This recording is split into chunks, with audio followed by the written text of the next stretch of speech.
os caras já vinham seguindo ele do caixa eletrônico. E enquadraram ele. Quem é o senhor? O senhor é parente do policial? Eu falei, não, cara, eu sou o comandante. Ele pegou e falou assim, a família tá aí? Eu falei, tá chegando. Ele pegou e falou, cara, pode preparar a família que aqui é óbito, não tem como. Eu vou descer, porque eu não vou dormir enquanto eu não catar os caras que fizeram isso com ele. O Coronel, tem uma história muito interessante sua que você conta, que é do Cabo Milagre. Puta, essa é foda, o Wagner. Eu até queria te perguntar se isso chegou até a provar a tua fé, acho que você chegou a comentar isso, né? Conta pra nós essa história, que é bem interessante. Cara, eu sou um cara eu não falo sobre religião em quartel, tá? Nem em viatura. Se me perguntar, eu respondo, mas eu não puxo esse assunto pelo seguinte. Fé é um negócio tão íntimo, cara, tão íntimo, que tem muita gente que se ofende com a fé do outro. E eu acho que quartel é lugar para você trabalhar, não é lugar para você ficar utilizando ele como templo. Inclusive, eu tive muito problema no quartel com isso, porque existe uma dificuldade de você fazer as pessoas entenderem isso, que não é maldade, é respeito. Muita gente acha que o policial, para ele estar bem de cabeça, um dos pilares, além da família, é a fé. Eles têm razão, só que ele tem que buscar esse pilar fora. Porque senão eu tenho que transformar o meu quartel em todas as religiões. Sim. Porque se eu abro para o evangélico, eu tenho que abrir para a Umbanda. Claro. Se eu abro para a Umbanda, eu tenho que abrir para o católico. Eu tenho que abrir para o protestante, para o árabe, muçulmano, sei lá. E não é isso que acontecia. Existe uma predominância de uma determinada fé nos quartéis. E aí é ruim. Porque eu meio que acontecem coisas ruins. Eu vou dar um exemplo para vocês. Na Zona Oeste, uma vez, um oficial que era de uma determinada fé levou um monte das irmãs para lavar e tirar os demônios dos armários dos policiais da Força Tática. Sem perguntar para eles. Foram mexendo, jogando água, limpando. Tinha um monte de policiais lá de outra fé. Água benta, não sei o quê. Isso não é respeito. Não é respeito. Entendeu? Você não respeita a religião da pessoa. Eu nunca gostei de levar a questão fé para dentro de quartel. Não que não deveria ter fé. Vocês entenderam? Sim. Beleza. O que acontece? Eu não sou evangélico, tá? Quando eu era tenente, comandando o tático rodoviário, tinha um menino novinho, 20 e poucos anos, que trabalhava no meu pelotão e era motorista de um sargento de rota, que eu sou padrinho de filho, eu sou muito amigo, que eu levei para lá. Então, no tático rodoviário, eu criei uma família muito forte ali com os policiais, porque nós criamos aquela companhia tática. Eram 130 policiais muito recrutas e umas cobras criadas que eu levei da rota. Ou seja, de 180, sei lá, 170, tinha 30 caras antigos e o resto tudo novinho, recém-formado. A gente, quando você pega os caras recém-formados, assim, você doutrina. E ficou muito boa essa tropa. Era todo mundo muito unido. Num determinado dia, esse menino aí, ele foi sacar ele morava dentro da favela do Heliópolis. Eles eram uma família humilde, ele e 4 irmãs. O pai meio que abandonou a família, a mãe cuidando dessa galera toda. E ele tinha tudo para ir pro crime e, na verdade, o sonho dele era ser polícia. As irmãs dele, cara, é tudo gerente de concessionária, é uma família linda, sabe? E são todos evangélicos que frequentavam a igreja da comunidade Heliópolis. Ele foi um dia sacar um dinheiro que ele tinha pego emprestado, não sei se era namorado da mãe, amigo da mãe, não sei direito, eu não lembro mais, já faz tempo. Mas ele sacou no caixa eletrônico lá na Estrada das Lágrimas, que é a avenida dentro da comunidade. Sim. Quando ele parou na frente da casa do rapaz que ele ia entregar o dinheiro, os caras já vinham seguindo ele do caixa eletrônico. E enquadraram ele.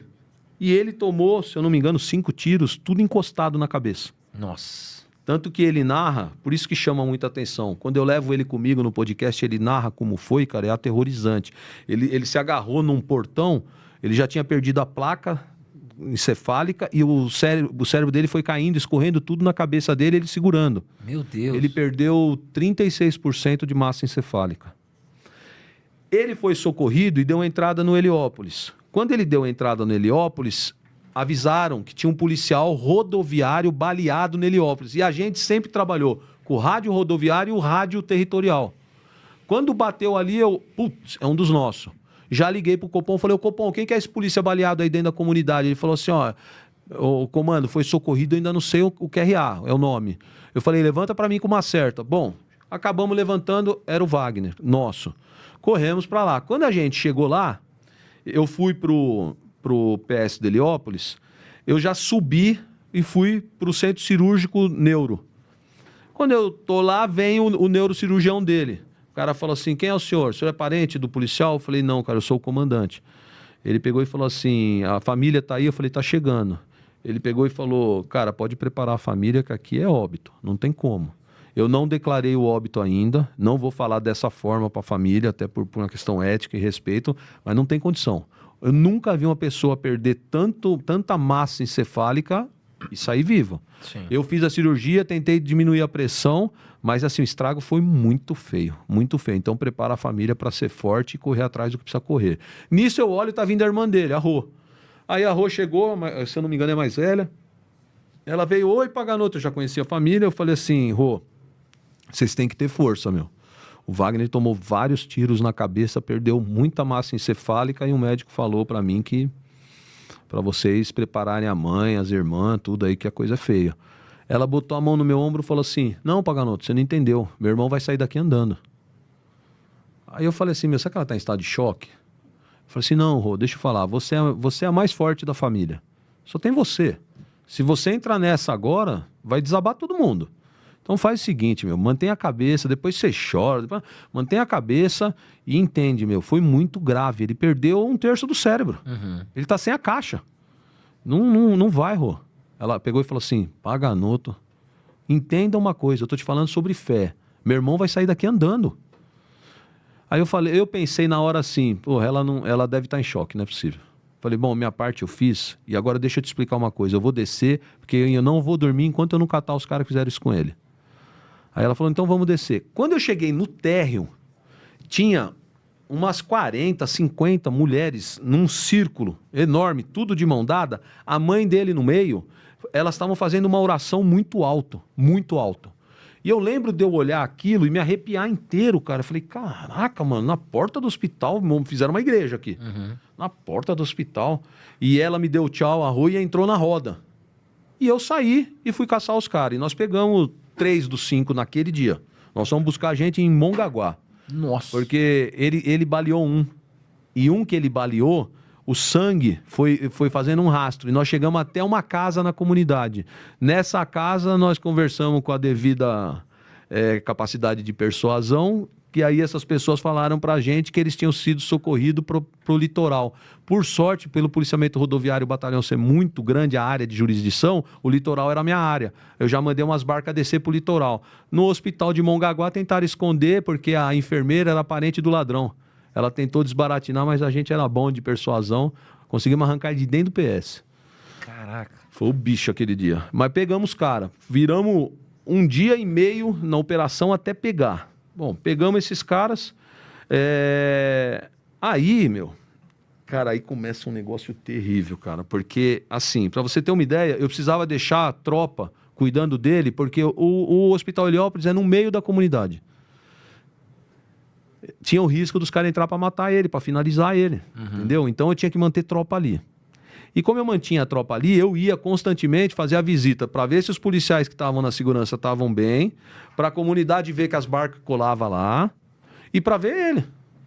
Eu vou falar pra você assim, ó, tipo assim, ó, uns 2 meses que ele já tava lá internado na UTI, eu entrei e tava o pastor junto com a mãe. E eu entrei, dei um beijo na Dona Maria, cumprimentei o pastor que eu não conhecia, ele falou, eu sou o pastor da igreja aqui dentro da comunidade e tal. Ele ainda falou para mim assim, tenente, nós vamos dar para vocês os outros 2, que não faz isso com quem é da comunidade. Eu falei, não, senhor fica tranquilo que nós estamos correndo atrás também. Ele falou, não, mas eu vou ajudar. Aí eu falei, eu queria entrar para ver o Wagner. Ele falou assim, não entra não, o senhor não vai gostar do que o senhor vai ver. Mantém na cabeça do senhor a imagem que o senhor tem dele. Eu falei, não, eu vou ver. Ele falou, olha, eu tô avisando para não entrar. Cara, eu entrei, ele tava amarrado os pés, os braços e a cabeça dele parecia uma melancia cortada ao meio, grande, mas podre. Tudo roxo assim a cabeça, um cheiro, tudo amarrado com os trapos. Eu não conseguia enxergar a cabeça de um ser humano ali. Aí o enfermeiro veio fazer medida dele, não sei se era temperatura, o que que era. Eu falei, me explica, o que é isso aqui, cara? Ela falou assim, não, ele tá com infecção generalizada na cabeça, ele tá todo inchado, assim, vai ter que fazer cirurgia de raspagem. Tá feia a coisa, hein? Feia. E pior é assim, ele fica muito sedado, só que a gente não pode manter ele sedado muito tempo. Quando tira a sedação, ele balança, ele grita, ele bate na cama. É um negócio horrível.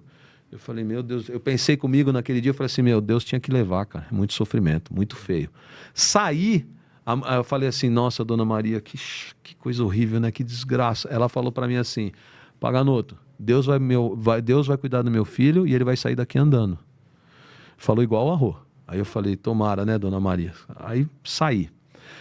Quase um ano que ele estava no tratamento, acho que desse dia, vamos botar mais uns, 4, 5 meses, ele já estava transferido para o hospital na Vergueiro, porque era muito risco ele ficar ali, a gente forçava toda hora a transferência.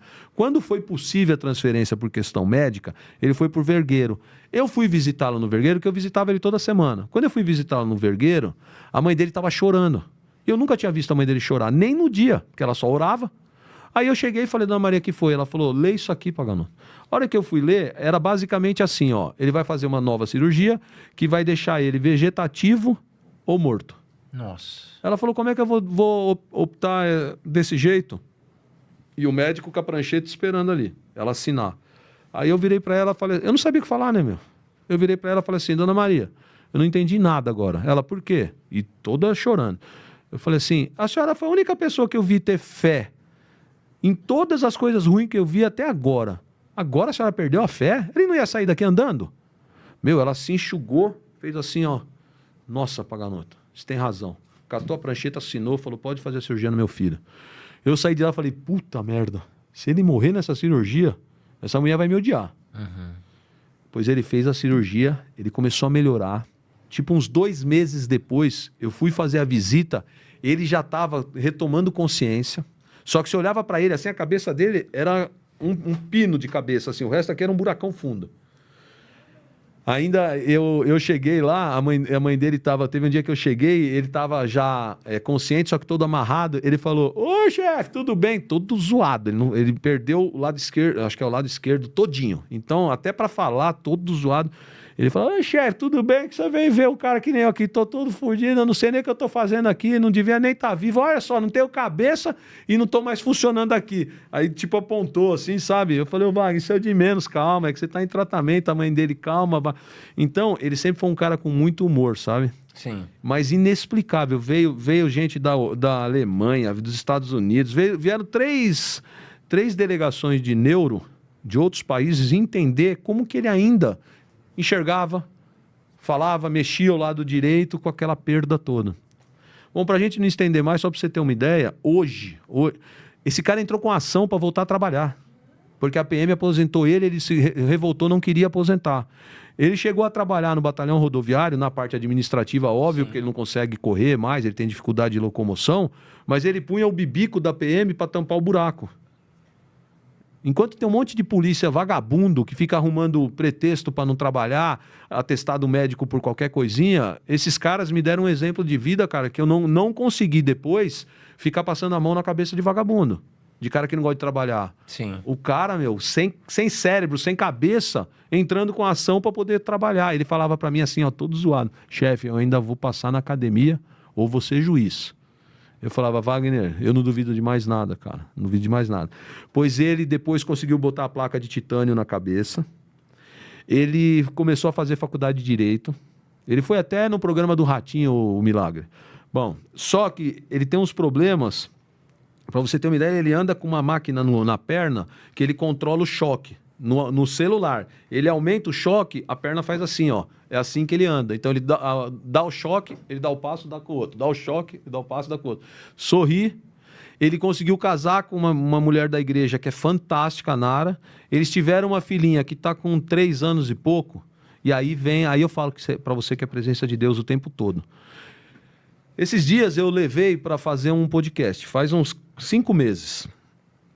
E a gente foi buscar porque deram para ele de presente um notebook para ele poder voltar a estudar. Ah, que legal. Porque ele recebe muito pouco o valor do salário dele. Tem um monte de desconto, ele não teve a promoção, é uma baixaria. Aquelas baixarias que a gente conhece bem como é o Estado. E aí, ele entrou no carro, ele começou a chorar. Tava eu e o Marcelino. Eu falei, que foi, Wagner? Ele falou, chefe, você acredita que hoje me deu convulsão muito forte?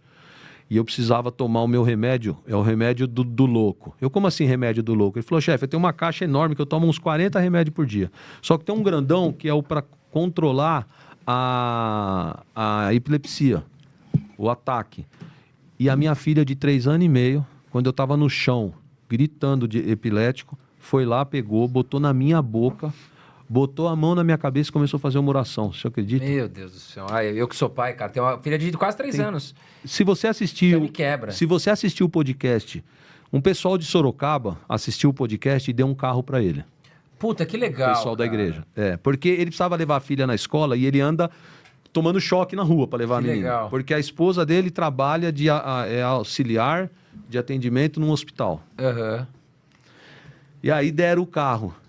Assiste esse episódio para você ver a filha dele, cara.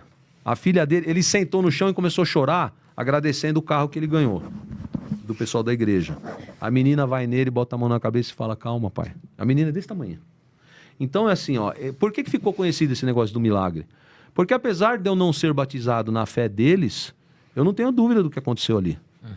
Se você encontrar ele um dia e conhecer, for falar com ele, você vai falar, mas não é milagre. Não, a história que você tá me contando é puro milagre. E ele é tão retardado, cara, ele é tão louco, porque é o seguinte, a mãe dele só deixa ele fazer podcast comigo por 2 motivos. Primeiro, porque ele não pode ter pico de ansiedade, por causa desses remédios que ele toma. Segundo, que uma parte que ele perdeu do cérebro é a do freio. Então ele dá umas alucinadas e fala umas bobagens. Até porque na época que ele foi baleado, ele era casado com outra pessoa, que teve problema na relação, uma série de coisas, tá? Eu durante quase um ano tive que deixar um policial na casa dele com ele, porque ele tinha vontade de se jogar lá de cima. Tadinho. Ele tinha muita propensão. Então eu tinha que deixar um policial cuidando dele. E o pessoal tinha que dar banho nele, porque ele estava de cadeira de roda, ele não se mexia, muito fraco. Então ele foi num podcast e ainda foi falar besteira, falando que eu dei banho nele, que eu abusei dele. Então ele é loucão. Tadinho. Ele fala um monte de coisa engraçada e você se mata de rir. Você percebe que ele não... é coisa que ele tira da cabeça dele, entendeu? Sim. Então a mãe e as irmãs confiam muito em mim. Eu fui padrinho de casamento dele. Que legal. E aí eu falo pra você, eu, apesar de não ser batizado na fé deles, eu sei que ali operou Deus e opera até hoje. Com certeza, sem dúvida. Não para. Do dia que... Ó, pra você ter uma ideia, cara. Ele tava andando com choque para levar a menina na escola, né? Veio um carro, tacou ele longe. Os caras do resgate chegaram, falaram para ele, você tá bem? Ele, não, eu tô bem e tal. Ele parece aquele Joseph Klimber lá, não tem aquele quadro engraçado que o cara perde a perna, perde o braço. É igual ele, cara. Ele foi atropelado, foi jogado longe. Quando chegou o resgate, os caras começaram a ver tudo. Aí quando olharam, falaram, esse cara tá com múltiplos traumatismo por arma de fogo. Perguntaram pra ele, você já foi baleado? Ele, 5 tiros na cabeça. Os Os caras falaram, mas tá louco? Não, ele não tá bem. Aí ele foi socorrido. Beleza. Ficou meio zoado e tal, melhorou, ficou com umas dores, beleza. Um mês depois, esse carro que ele ganhou, ele bateu. Veio uma doida de uma oriental, avançou no farol vermelho, pegou ele no meio. Ele tava certo. Putz. Então, assim, ó, ele tem umas coisas que acontecem com ele, mas o tempo inteiro Deus opera e resolve os problemas dele. É muito louco Opera isso. milagres, né? Ele é um milagre mesmo.